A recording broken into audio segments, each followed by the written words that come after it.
জনরোষ আর সশস্ত্র বিদ্রোহের মুখে দেশ ছেড়ে পালালেন আরও এক স্বৈরশাসক। মধ্যপ্রাচ্যের দেশ সিরিয়ায় দীর্ঘ 2 যুগের প্রেসিডেন্ট বাশার আল আসাদ দেশ ছেড়ে পালিয়ে যান। রোববার ভোরে ব্যক্তিগত বিমানে করে রাজধানী দামেস্কো বিমানবন্দর থেকে পালিয়ে অজানা গন্তব্যের উদ্দেশ্যে উড়াল দেন তিনি। আর এর পরপরই তার সামরিক ও নিরাপত্তা বাহিনীর সদস্যরা দামেস্কো বিমানবন্দর এবং প্রেসিডেন্টের বাসভবন ত্যাগ করে সরে যায়। জানা গেছে, গত 5 আগস্ট বাংলাদেশের ক্ষমতাচ্যুত সাবেক প্রধানমন্ত্রী শেখ হাসিনা যেভাবে বিমানের সংকেত গোপন করে ভারত পালিয়ে যান, বাশার আল আসাদও সংকেত অদৃশ্য করে দেশ ছেড়েছেন।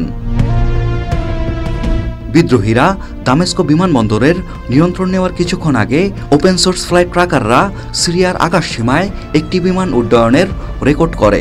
এতে দেখা যায় ইলিউশন 76 বিমানটির ফ্লাইট নম্বর সিরিয়ান এয়ার 9218। দামেস্কো বিমানবন্দর থেকে উড়ে যাওয়া শেষ ফ্লাইট ছিল এটি। ওই ব্যক্তিগত উড়োজাহাজটি উড্ডয়নের পর বিমানবন্দর থেকে সরকারি সেনারা সরে যায়।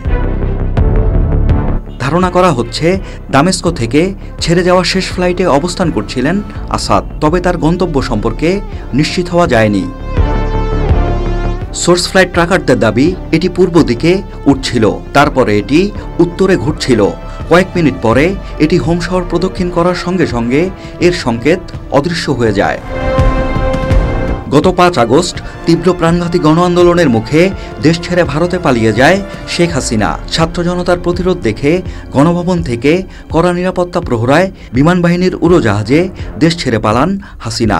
হাসিনার পলায়নের পরপরই গণভবন দখল করে নেয় লাখো বিক্ষুব্ধ ছাত্র জনতা। হাসিনার ফ্লাইট পথ ও অবস্থান অন্যদের না জানাতে ট্রান্সপন্ডার বন্ধ করে দেওয়া হয়েছিল ওই সময়। একটি উড়োজাহাজের অবস্থান, নাম, উচ্চতা, গতি এবং স্বয়ংক্রিয় জিও লোকেটার সিস্টেম জানাতে থাকে ট্রান্সপন্ডার। হাসিনাকে বহনকারী উড়োজাহাজটি ভারতীয় আকাশসীমার কাছাকাছি প্রবেশের আগ পর্যন্ত এর ট্রান্সপন্ডার চালু করা হয়নি। হাসিনার নিরাপদ প্রস্থান নিশ্চিতের পর গণভবন ছেড়েছিলেন নিরাপত্তা বাহিনীর সদস্যরা। ঠিক একইভাবে আসাদ উড়োজাহাজে চেপে বসার পর বিমানবন্দর ছেড়ে যায় সরকারি বাহিনী।